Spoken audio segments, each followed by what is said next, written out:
11 महीने, 99 वीडियोस, दिन रात की एडिटिंग और बहुत सारे सपोर्ट के बाद फाइनली वो दिन आ गया है जब हिडन कैलिबर अपना फेस रिवील करेगा।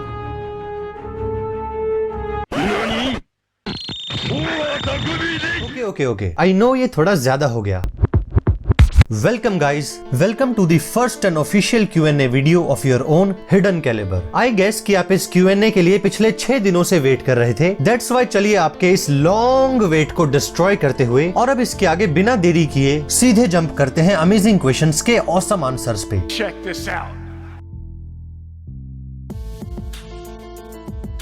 सो क्वेश्चन आंसर के इस सफर को शुरू करते हैं पायरेटेड पायरेट के बेहतरीन सवाल से। इनका कहना है कि अगर हिडन कैलिबर को इतने सारे एनिमे यूनिवर्सेस में से किसी एक में टेलीपोर्ट होने का मौका मिले तो कौन से यूनिवर्स में जाओगे। इससे पहले कि इस बात पे मैं अपना जवाब दूं, पायरेट ने इसके ऊपर अपनी खुद की चॉइस भी बताई है। उनके अकॉर्डिंग वो हाई स्कूल DxD यूनिवर्स में जाना पसंद करेंगे और मेरे ख्याल से ये नाइस चॉइस है।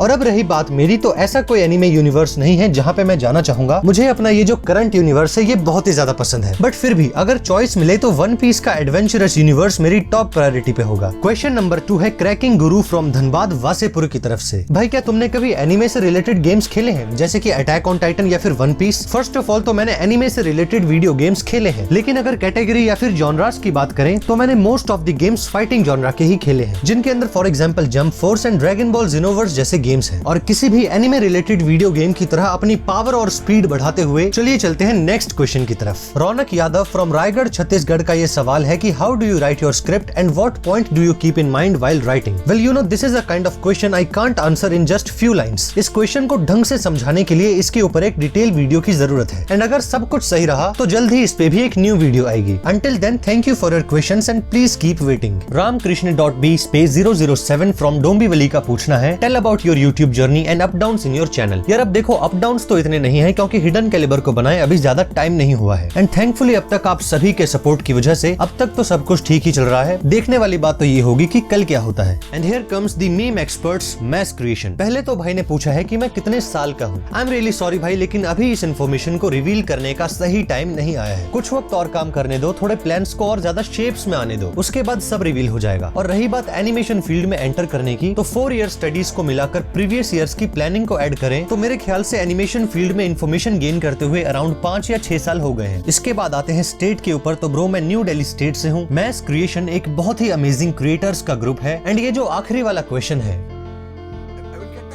नेक्स्ट क्वेश्चन है निखिल यादव की तरफ से। First question is when you see hatred in the comments what you think about them? Well bro, जब कमेंट्स में मैं कुछ हेट्रेड देखता हूं तो पहले तो मेरी ये कोशिश होती है कि मैं उनसे एक फीडबैक ले पाऊं कि क्या वो चीज है जिसने उन्हें हर्ट किया है या फिर उन्हें क्या चीज पसंद नहीं आई है। अगर वो एक genuine person with constructive points होते हैं देन वो रीजंस बता देते हैं, जिसके बाद मैं उनके ऊपर काम करता हूँ। लेकिन अगर वो बिना रीजंस बताए या फिर हर बात पे सिर्फ हेट्रेड स्प्रेड करते हैं देन ऐसे केस में ignorance is one of the bestest choices. क्योंकि अगर 100 कमेंट्स में से एक अब्यूजिव कमेंटर है देन 99 लोग वैसे भी हैं जिन्होंने बहुत ही ज्यादा अच्छी बातें भी लिखी हैं। And for me those 99 are my strength and that remaining one can never be my weakness. रही बात फ्यूचर गोल्स की, तो जल्द ही आपको सब कुछ अपने आप ही देखने को मिल जाएगा। एंड चैनल स्टार्ट करते वक्त एंड स्टिल अभी भी मेरे दिमाग में सिर्फ happiness, plans, excitement and dedication थी, है और हमेशा रहेगी। आई होप आपको यहाँ तक इन क्वेश्चन आंसर्स की ये बातें पसंद आ रही होंगी। ये तो सिर्फ एक स्टार्ट है, अभी तो ऐसे बहुत से क्वेश्चंस आने वाले हैं जो कि बहुत ही ज्यादा स्ट्रेंज एंड अमेजिंग है। So tight your seat belts guys, question answers का ये अमेजिंग रॉकेट टेक ऑफ होने वाला है। So the next question is from Vijay Dukkar. How did you get into anime? Well bro, I started watching shows like Pokemon, Digimon, Beyblade, Ultraman, you know the old ones in our childhood, that's what I mean. हालांकि उस वक्त मुझे ये पता नहीं था कि इन्हें एनिमे बोला जाता है, लेकिन उस वक्त उन्हें देखने की वजह से एक डिफरेंट कंटेंट टेस्ट डेवलप हो चुका था, जो कि मुझे दोबारा मिला जब मैं 9th क्लास में था। 9th क्लास में मैंने फिर से एनिमे देखना स्टार्ट किया, लेकिन इस बार मुझे पता था कि इन्हें एनिमे बोला जाता है, और बस तब से बना इंटरेस्ट आज तक स्टेबल है। And about my 5 year plans, then मैं अपने आप को यूट्यूब पे तो देखता ही हूँ, लेकिन मैं खुद को सिर्फ यूट्यूब करते नहीं देखता। So the next one is from Kailash Joshi from Pithoragarh Uttarakhand. इनका क्वेश्चन है कि आपको चैनल बनाने का आइडिया कहाँ से आया, कब सोचा कि एनिमेशन को एज अ करियर लेना, और किस शहर से रहकर अपनी स्टडीज पूरी की? देखो यार, चैनल बनाने का आइडिया तो ऐसे आया कि क्यों ना जो इन्फॉर्मेशन मेरे पास एनिमेशन से रिलेटेड है उसे इंटरेस्टेड लोगों के साथ शेयर किया जाए। एंड एनिमेशन को करियर की तरह लेने का प्लान मैंने letter 10th and early 11th class में बनाया था, जिसके बाद मैंने अपनी एनिमेशन स्टडीज भी न्यू दिल्ली से ही पूरी की थी। अब उन भारतीय ओटाकू का पूछना है कि चैनल क्रिएट करने के पीछे का राज बताओ। वेल भाई, इसके पीछे एक बहुत ही बड़ा राज है कि कोई भी राज नहीं है। चैनल के पीछे बस एक आइडिया था कि क्यों ना अपने एक्सपीरियंस एंड छोटी मोटी इन्फॉर्मेशन को शेयर किया जाए। And by the way guys, अपन भारतीय ओटाकू का यूट्यूब चैनल अभी रिसेंटली 1000 सब्सक्राइबर्स के ऊपर आकर टर्मिनेट यानी डिलीट हो गया है, जो कि एक यूट्यूब क्रिएटर के लिए मेरे ख्याल से उसके सबसे बड़े फियर्स में से एक होती है। अगर आपको सही लगे तो आप भारतीय ओटाकू के न्यू चैनल को सपोर्ट एंड चेकआउट कर सकते हैं। This guy is an awesome anime creator. Now we have Malvai Weeb. His question is, like you said in your second last video, get a job and support your family and support yourself in learning animation. Can the same thing be done with dubbing and voice acting?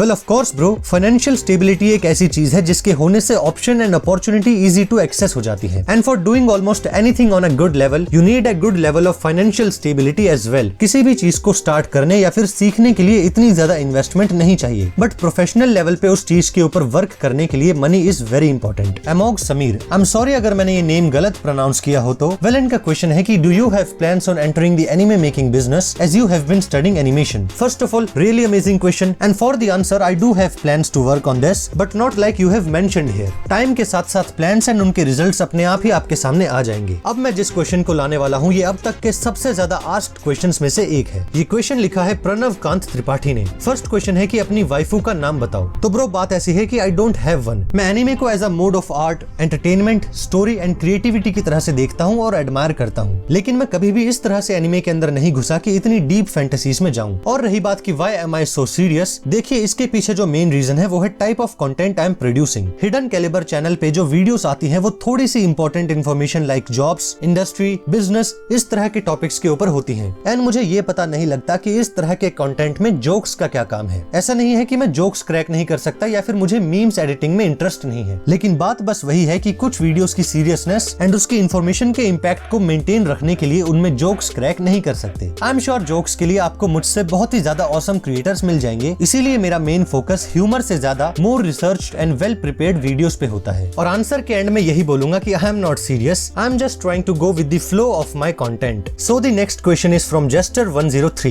What is your favorite content creator and do you think your content is as good as his? Well bro, honestly I don't have a favorite YouTuber. I respect and watch so many YouTubers from various categories. There are creators who are more skilled editors than me, who can write better scripts than me, they can even run their channels better than me. But still I think I don't have a favorite one. And what I love about my content is the scope of improvement and approach to the audience. बाकी अब इससे ज्यादा ये आपका काम है ये बताना कि आपको हिडन कैलिबर के कंटेंट में क्या पसंद है। मैं तो सिर्फ वीडियो बना सकता हूँ, उसे चलाना, उसे देखना और उसे सक्सेस बनाना पूरी तरह से आपके ऊपर डिपेंड है। So this question is from Kantism. Name काफी ज्यादा कॉम्प्लिकेटेड है, सो ओनली कांतिज्म। तो इनका क्वेश्चन है where is creators with calibre why stop. मेरे ख्याल से हिडन कैलिबर चैनल के ऊपर अब तक के सबसे ज्यादा बार पूछे गए क्वेश्चंस के बीच ये क्वेश्चन टॉप लेवल पे होगा। अगर आप एक न्यू व्यूअर हैं या फिर अगर आप अभी कुछ ही महीनों पहले इस चैनल के ऊपर आए हैं, देन मैं आपको एक क्विक इंट्रो देता हूँ कि क्रिएटर्स विद कैलिबर क्या है। ये हिडन कैलिबर की बनाई एक ऐसी वीकली सीरीज थी जिसपे बहुत सारे डिफरेंट आर्टिस्ट हिडन कैलिबर की दी गई एक ड्राइंग थीम के अकॉर्डिंग अपनी आर्ट्स बनाते थे, जिसके बाद हर संडे उनकी आर्ट्स को चैनल के ऊपर फीचर किया जाता था। लेकिन अब पिछले आई थिंक 4 या 5 महीनों से क्रिएटर्स विद कैलिबर बंद है और मैं आपको बिना कंफ्यूज किए इसके बंद होने के पीछे एक सिंपल सा रीजन बताता हूँ, जो कि था डिक्लाइन ग्रोथ ऑफ चैनल। इस पॉइंट के आगे मेरी बात को जरा समझने की कोशिश कीजिएगा। क्रिएटर्स विद कैलिबर आर्टिस्ट के लिए एक बहुत ही बढ़िया सीरीज थी जिसे मैंने ड्राइंग स्किल्स को इम्प्रूव करने के लिए स्टार्ट किया था। लेकिन देखते ही देखते जब सीरीज आगे बढ़ने लगी तो मैंने देखा कि ऑडियंस का इंटरेस्ट सीरीज से पूरी तरह से उठता चला जा रहा है। एंड क्योंकि उस सीरीज की न्यू वीडियो हर संडे को अपलोड होती थी एंड उसे बनाने में अराउंड 3 डेज लगते थे, जिसके बाद एक तो मेरे अंदर दूसरी वीडियोस पे काम करने की एनर्जी कम हो जाती थी एंड दूसरी चीज सीरीज में ऑडियंस का इंटरेस्ट लो हो जाने की वजह से चैनल की ओवरऑल ग्रोथ, जिसमें वॉच टाइम, ऑडियंस इंटरेक्शन जैसी चीजें होती हैं, वो बहुत ही डाउन चली गई थी। और आप सोच सकते हैं कि अगर स्टार्टिंग डेज में किसी चैनल के लिए अगर ऐसा कुछ हो जाए तो उस चैनल के लिए ये कितनी नेगेटिव चीज होती है। That's why to grow and protect this channel from the decline in the algorithm मुझे उस सीरीज को बंद करना पड़ा। सोच के देखिए, अगर हिडन कैलिबर ही नहीं होगा तो क्रिएटर्स विद कैलिबर का फायदा क्या? आप किसी को तभी सपोर्ट कर सकते हैं जब आपके पास सपोर्ट करने के लिए कुछ हो। दैट्स व्हाई चैनल की ग्रोथ को अपवर्ड्स ले जाने के लिए मुझे क्रिएटर्स विद कैलिबर को शट डाउन करना पड़ा। लेकिन ये हमेशा के लिए नहीं है। फ्यूचर में जब हिडन कैलिबर एक स्टेबल लेवल पे होगा देन क्रिएटर्स विद कैलिबर वापस आ सकता है, बट उसके लिए चैनल के एग्जिस्टेंस को स्टेबल रखना ज्यादा जरूरी है। आई होप जितने भी लोग क्रिएटर्स विद कैलिबर को लेकर क्यूरियस थे उन्हें इस क्वेश्चन के आंसर से उनकी क्यूरियोसिटी के लिए भी आंसर मिल गए होंगे। And again in the end creators Creators with Caliber is shut down. Hidden Caliber के फर्स्ट Q&A के लिए अराउंड 400 के करीब क्वेश्चंस आए थे, जो कि मैंने बिल्कुल भी एक्सपेक्ट नहीं किया था। सच बताऊं तो मुझे लगा था कि आप में से सिर्फ कुछ ही लोगों को Q&A में इंटरेस्ट होगा, लेकिन जिस तरह से आप सभी ने इतने अमेजिंग क्वेश्चंस लिखे, सही में